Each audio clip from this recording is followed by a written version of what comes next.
Hi everybody, thanks for joining me live. As promised, I'm bringing you into the consult room with Jessica Tilbrook. Now you're actually an accredited practicing dietitian. Yes. And nutritionist. Yes. Okay, so in another video we'll talk about Jess's qualifications. But this is really my first consult with Jess, being very convicted that I need to do something about my own well-being, particularly with food. So buckle up while Jess asks me some questions. Not nervous at all, Jess, not nervous at all. No need to be nervous. This is no judgment space. Okay, I like that. So I guess, what can I help you with? What are you coming to chat about with me today? So I guess, Jess, the reason why I brought you into the practice was really just a growing conviction that for myself and for what I've observed, that our relationship with food is going out of whack. And if we don't take care of our bodies and we're not aware of what's required, it kind of really hampers a lot of other things. I'm a woman in my 40s. I know my family history of medical issues as well. I've had a rocky relationship with food from when I was a kid as well. And I'm increasingly aware that my body just doesn't feel like it's getting what it needs. And I don't know why or what it is. So I thought, I've got to come and book in with you. Yeah, well, I mean, it's a good thing. Like we go to the doctors, we go to all these other checkups, we go to the dentist regularly, and for some reason nutrition sort of falls on the back burner sometimes. And I think it's something that it's so easy to focus on, and it really can help us out, especially in stressful times when we're really busy. So I guess you mentioned sort of that relationship with food as a child. Tell me a bit more about that. Yeah, so I kind of come from a cultural background where food is really quite central, but it's also the kind of cultural background where it's almost like a greeting, where people sort of make comments on your weight. Yes. And you know what, Jess? As I was filling out my forms, actually trying to reflect on that, I actually realized that it goes back a very, very long time. We're coming up to Easter, and when I reach out for chocolate, it's the same messages that I've had from when I was a kid. Like, if I had this chocolate at the next gathering, someone's going to say to me, "Oh, you're looking very prosperous." That's how they like to say it in my culture. You're looking very prosperous. So I think from when I was a kid, I kind of just put this thing of food as being a little bit of a dangerous thing. Like, have it, don't have too much of it. Try not to let people see exactly how much you're eating. Okay. And I have to admit that probably in my sort of early teens, I really sort of cut out food a lot without people actually really knowing. And so from that point, the dieting culture kind of took root as well. Yes. And I think because I was growing up dieting, I don't think I actually really got in touch with how food can not only be nourishing, but maybe what I like, what I don't like, and how to just stay balanced. Yeah. So particularly noticing it now, Jess, I'm very, very busy. I've had a lot of change in my world.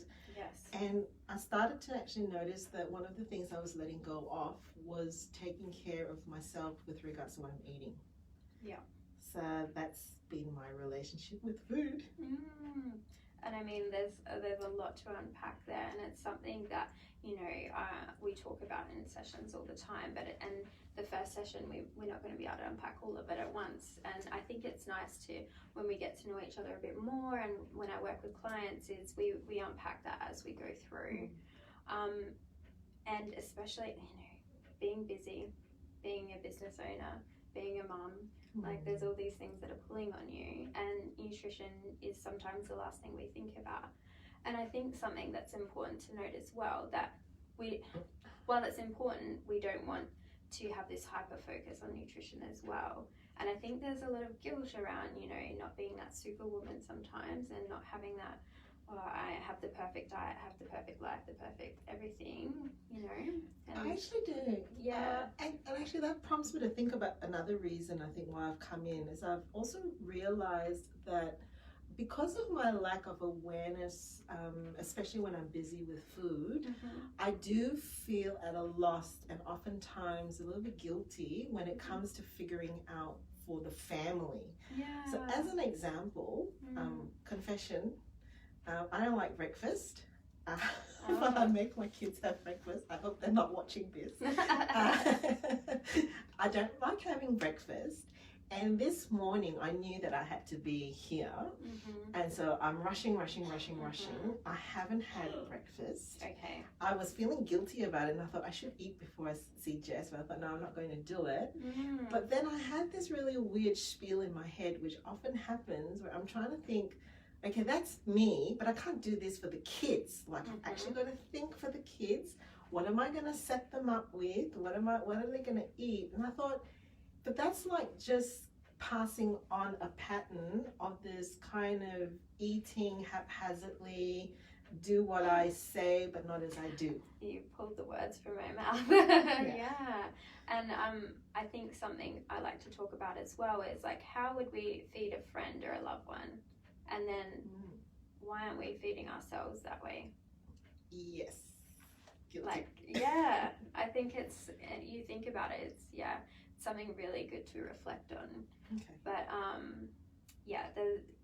in terms of that breakfast and stuff, how are you feeling now in terms of energy? That's a very good point. I'm hungry. Yes.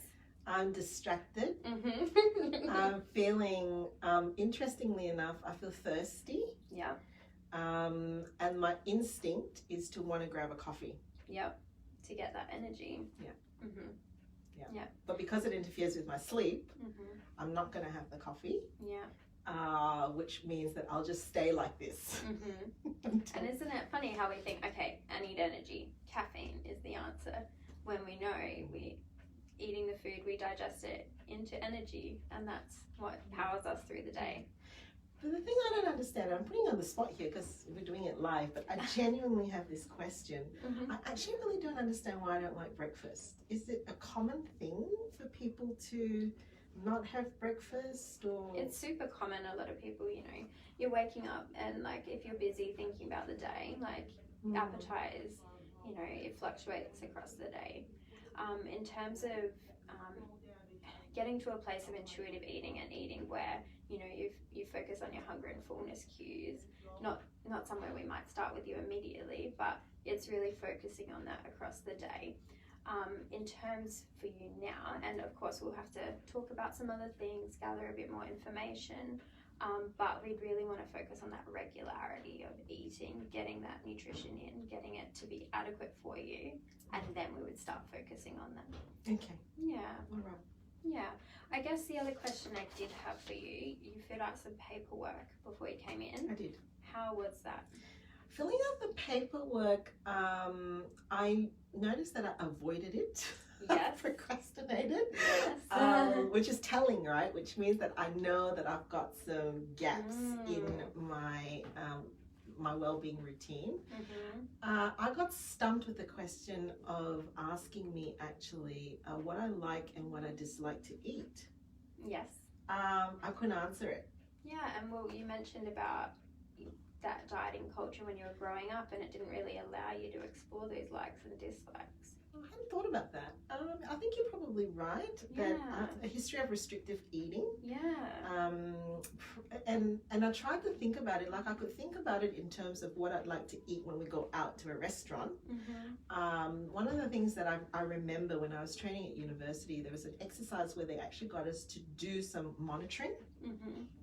And I realized that for me, I reach for food as kind of I deserve this. I've worked so hard. It's so stressful. It's a reward. It's a reward, and I'm going to reach for that. So I can tell you what cakes I like. Yeah. What ice cream I like. Yeah. Okay. I can tell you which chocolates I like. Yeah. But I found it really, really hard to think about what other foods I liked. That's very interesting. The other thing that I found really interesting as you were asking me about why in the forms was actually also reflecting on my own medical history. Now, I've been to the doctors before, and I know how to answer that question, right?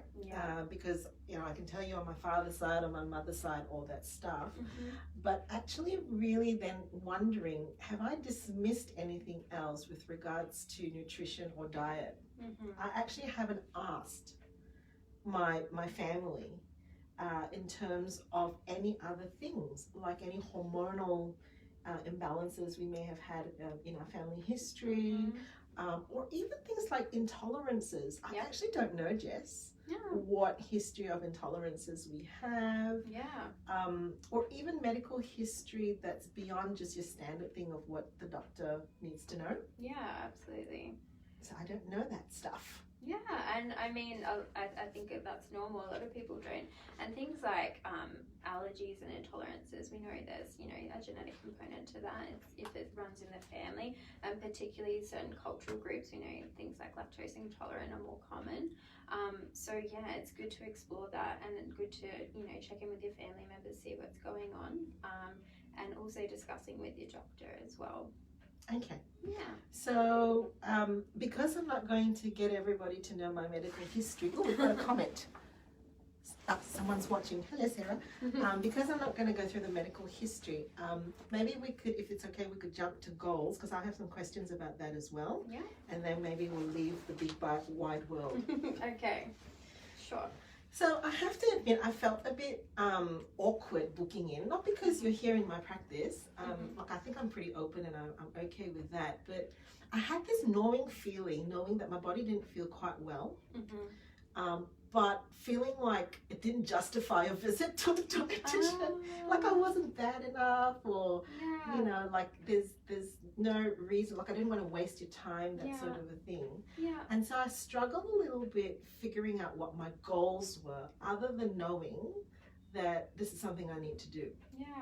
Okay. I mean, super normal. People, I think that we need a certain referral reason to come see a dietitian. I need a certain diagnosis. I need, you know, a gastro, like, I don't know, celiac disease or something that there's a lot of things, ideas out there of what a dietitian does. And I think a good thing that we can point out today is that I work quite differently to other dietitians. I work using motivational interviewing, and we do hour-long sessions, and it's really we focus on the food, but like we've discussed, I focus on those feelings and around food and that relationship with food. And a lot of the time the people I'm working with, they come in and they don't actually know what they want to work on from the start, and that's okay. And I'm sure as a psychologist as well, you would get that as well, and that's the point of the session, that the initial session is really just getting to know you and to know your history with food and what we can do to help you in this moment and meet you where you're at. So and even today, like we will spend, we've got the rest of the session to go, we'll spend that chatting through. We'll look at your diet history at the moment, what you're getting, and then we'll make small manageable goals from there. It's not, I'm not going to hand you a plan to walk off with and never see you again. It's very small, manageable things. And yeah, that first session is just getting to know you. Thanks, Jess. No problem. How about we let the public go now, so that you can ask me some more intimate questions? Yes, we'll get on to those ones. Thanks for joining us. Thanks, guys.